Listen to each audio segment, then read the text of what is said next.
எல்லாமே இது vote bank politics. அப்பேற்பட்ட ஜெயலலிதாவே இருந்தாங்கல்ல. ஆராசா சொல்வதை குப்பையில் போடுங்கள், முடிஞ்சா அந்த மனுஷனையே கூவத்தில் தூக்கி போடுங்க. இதே பெரியார் பெண்களை எவ்வளவு கேவலமாக நடத்தியிருக்கிறார், பெண்களை பற்றி என்ன போக பொருளாகத்தானே பார்த்திருக்கிறார்.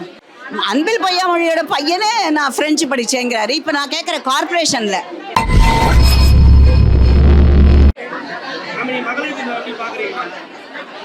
மகளிர் தின வாழ்த்துக்கள். ஆனால் பர்சனலி என்னை பொறுத்த வரைக்கும் இந்திய நாட்டிற்கு ஒரு தேவையில்லாத ஒன்று இந்த மகளிர் தினம், தந்தையர் தினம், தாய் தினம், மதர்ஸ் டே, பிரதர்ஸ் டே, அதெல்லாம். ஏன்னா இங்கே சோஷியல் ஃபேப்ரிக் இப்போ தான் டிஸ்இன்டிகிரேட் ஆகுது. Family bonding is very strong for us. நம்மளுக்கு ஒரு அம்மாவை ஒரு பர்டிகுலர் தினத்தில் தான் வாழ்த்தணும், தந்தையை ஒரு பர்டிகுலர் தினத்தில். ஏன்னா தினம் தினம் கிட்டத்தட்ட அன்னையும் பிதாவும் முன்னறி தெய்வம் அப்படின்றத நம்ம சின்ன வயசுலேன்னு படித்து வளர்ந்தவங்க. அதனால் இந்த அன்னையர் தினம், தந்தை தினம், சகோதரர் தினம், இதெல்லாம் நம்மளோட ஃபேப்ரிக், கல்ச்சுரல் ஃபேப்ரிக்லேயே ஒரு இணைஞ்ச ஒன்று. இது நம்ம வெஸ்டர்ன் ஃபிலாசபிலேருந்து பாரோ பண்ணது. இது அவங்களுக்கு தேவை. ஏன்னா அவங்க 12 வயசு ஆயிடுத்து, 15 வயசு ஆயிடுத்துனாலே அவங்க ஃபேமிலியை விட்டு தனியாக போயிடுவாங்க. பொன் குழந்தையாக இருக்கட்டும், பிள்ளை குழந்தையாக இருக்கட்டும், தனியாக போய் தனியாக இருந்து ஒரு வீடு எடுத்துக்கிட்டு தனியாக இருப்பாங்க. இண்டிபெண்ட் அப்படின்றத ஸ்ட்ரெஸ் பண்ணுவாங்க. பட் இங்கே அப்படி கிடையாது. Family bonding is very strong. இப்போ தான் வெஸ்டர்ன் இன்ஃப்ளூயன்ஸ்னால வீக்கன் ஆகிக்கிட்டு இருக்கு. அது which should not be there. நம்ம தேவையில்லாததை மேற்கத்திய நாடுகளிலிருந்து எடுத்துக்கொண்டிருக்கிறோம். எது தேவையோ அதை எடுத்துக்க மாட்டேங்கிறோம், அந்த டிசிப்ளின் அந்த மாதிரி. ஸோ அது ஒன்று என்ன. But still because it has become a fad அதில், அண்டு கவுன்சிலராக ஒரு எலெக்டட் ரெப்ரசன்டேட்டிவாக இருக்கிறதுனால வேறு வழி இல்லாமல் நான் இதை பண்ணிக்கிறேன் நான். ஸோ என்னை பொறுத்த வரைக்கும் தினம் அன்னையர் தினம், தினம் சகோதரர்கள் தினம், தினமே ஒரு தந்தை, that is one thing. And இன்னொன்று, நம்ம இந்து மதத்தை எடுத்துக்கிட்டிங்கன்னா பெண் தெய்வங்கள் அவ்வளவு, அண்ட் வரமும் சக்தியும் அளிப்பவர்களாக, காப்பவர்களாக பெண் தெய்வத்தை தான் வச்சுருக்காங்க அவங்க. அதில் பெண்கள் என்ன இப்போ எடுத்திங்கன்னா எஜுகேஷன், கல்விக்கு சரஸ்வதி, வீரத்திற்கு சக்தி, படிப்புக்கு சரஸ்வதின்றோம், செல்வத்திற்கு மகாலட்சுமி. இந்த மாதிரி பெண் தெய்வங்களை முக்கியமானதற்கு ஒரு இதுவாகவே வச்சு நம்ம பண்ணுறோங்க. பெண் தெய்வங்களோட கொண்டாடுற ஒரு பூமி இது. அதனால் இதுலேருந்தே எடுத்துக்கிட்டால் போதுன்றது எனக்கு. கண்டிப்பாக இல்லை, பெண்களுக்கு பாதுகாப்பு இல்லை. ஆக்சுவலி அதை செலிப்ரேட் பண்ணணும். எங்களை இடத்துலையும் பெண்களுக்கு பாதுகாப்பு கொடுங்கள் அப்படின்ட்டு அதை ஒரு முன்ன கொண்டு போகணும். நம்ம அரசாங்கமே அதை எடுத்துக்கொள்ள வேண்டும். தவறை உணர்ந்து நடக்கும் கிரைமு அதெல்லாம் பார்த்து அவங்களே இந்த அரசாங்கமே அதை முன்னெடுக்க வேண்டும். மகளிர் தினத்தை மகளிரை பாதுகாக்க வேண்டும் என்று ஒரு உறுதிமொழி எடுத்துக்கொள்பவர் இந்த முதலமைச்சர் அதை எடுத்துக்கொண்டாரானால் அதை பாராட்ட வேண்டும். ஏன்னா அதுதான் இன்றைக்கு தேவை. இங்கு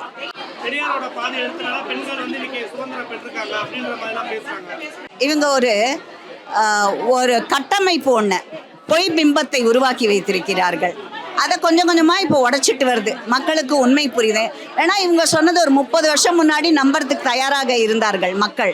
ஆனால் இன்றைக்கு உலகமே ஒரு உள்ளங்கையில் வந்து விட்டது. யார் என்ன செய்தார்கள் அப்படிங்கிறது தெரியும். இதே பெரியார் பெண்களை எவ்வளவு கேவலமாக நடத்தியிருக்கிறார், பெண்களை பற்றி என்ன போக பொருளாகத்தானே பார்த்திருக்கிறார் பெண்களை. அதை விட ஒரு இழிவான இது வேண்டுமா? ரவிக்கை போட்டுக்காதீங்க. அந்த பர்டிகுலர் ஜாதி பெண்கள் ரவிக்கையை போட்டுக்கொண்டால் அந்த துணியின் விலை ஏறிவிடும் அப்படின்னு சொன்னார். அதுக்கு இவங்க யாராவது பதில் கொடுப்பாங்களா அதில்? ஸோ எப்பேற்பட்ட ஒரு பொய் பிம்பத்தை வைத்து இந்த தமிழ்நாட்டையே சீரழித்தவர்கள்.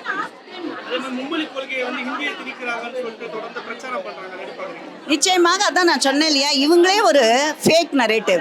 கோபல்ஸ் சொன்னார், ஒரு பையை 1000 தடவை சொன்னோமானால் அது உண்மை அப்படின்னு சொல்லிட்டு. அந்த மாதிரி தான் இது. இந்தியை திணிக்கிறார்கள் எங்கே திணிக்கிறாங்க?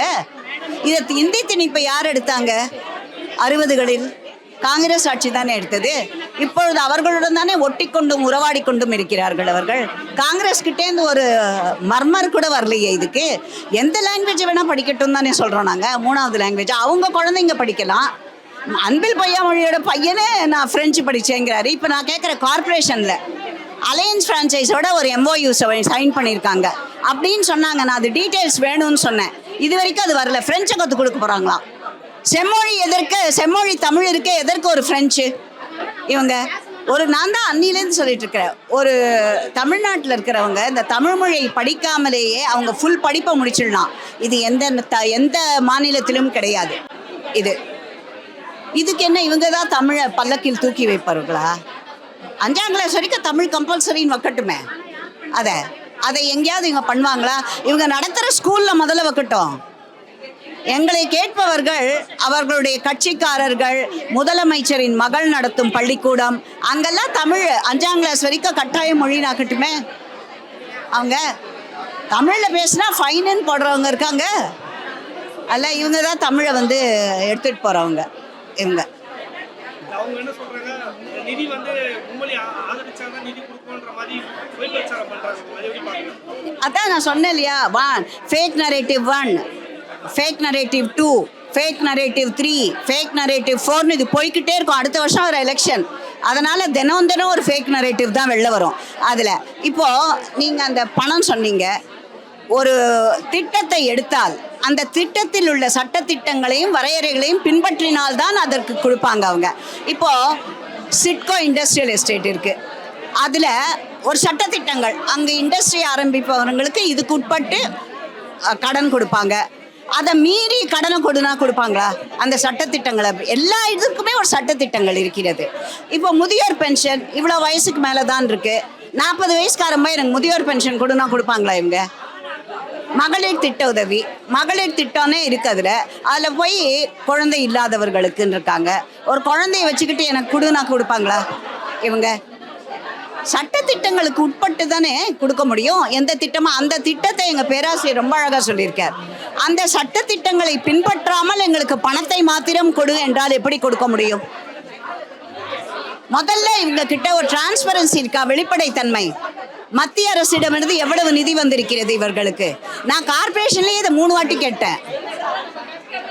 இப்போ ஐசிடிஎஸ் ஸ்கீமில் வருது, ஸ்வச் பாரத்தில் வருது, அதெல்லாம் டிரான்ஸ்பரண்ட்டாக இவ்வளோ வந்திருக்கு, இவ்வளோ செலவிங்க. அடுத்த மாதம் பட்ஜெட் வருது, அதில் இவங்களோட சாயம் வெளுத்துரும். அதில் ஒரு டாய்லெட்டுக்கு 1 கோடின்னு கொடுத்துருக்காங்க. அது என்ன தங்கத்தாலான இதுவா? இந்த மாதிரி இவங்க பண்ணிட்டு அதை திசை திருப்புவதற்காக இதை செய்கிறார்கள்.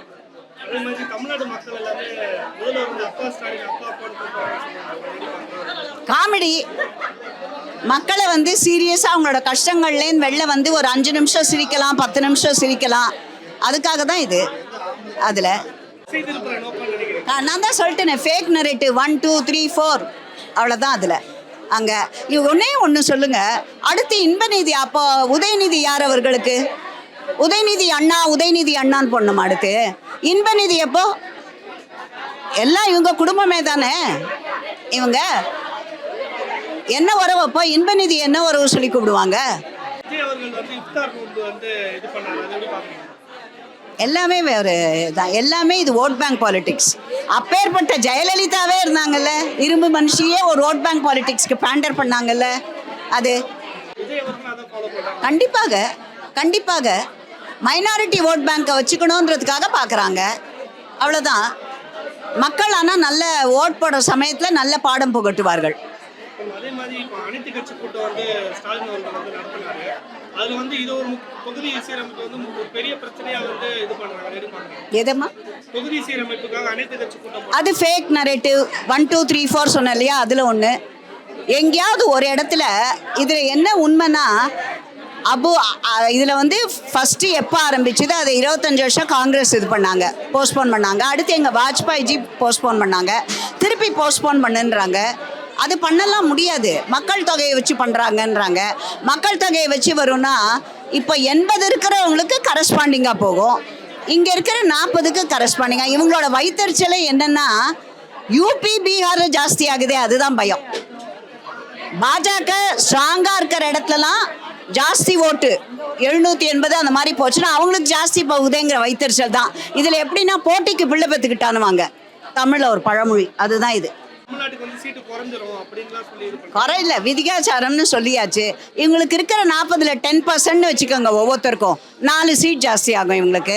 இவங்களை பொறுத்த வரைக்கும் யூபியில் 80 சீட்டு, 80 அவங்களுக்கு 8 போயிடுது, 8 ஜாஸ்தி ஆகுது, அதுதான் வைத்தறிச்சல். எனக்கு 4 ஆனால் அவனுக்கு 8. அது விகிதாச்சாரம் தானே. 80 சீட்ல அவங்களுக்கு 10%. ஸோ கணக்கை முதல்ல கற்றுக்க சொல்லுங்க. இதை எதை படிக்கணுமோ எதை கற்றுக்கணுமோ அதை கற்றுக்க சொல்லுங்க ஃபர்ஸ்ட்டு. அதில் பள்ளிக்கூடம் சும்மா திறந்து வச்சுட்டு அங்கே என்ன பாட புஸ்தகத்தில் கொடுக்குறாங்க, லியோனி போன்றவர்களை பாடநூல் புத்தகத்தில் வைத்தால் இப்படித்தான் நடக்கும். ராசா அவர்கள் வந்து அமித்ஷா அவர்கள் வந்து விமர்சனம் பண்ணியிருக்காங்க. எப்படி பார்க்குறீங்க? ஆராசா சொல்வதை குப்பையில் போடுங்கள். முடிஞ்சா அந்த மனுஷனையே கூவத்தில் தூக்கி போடுங்க.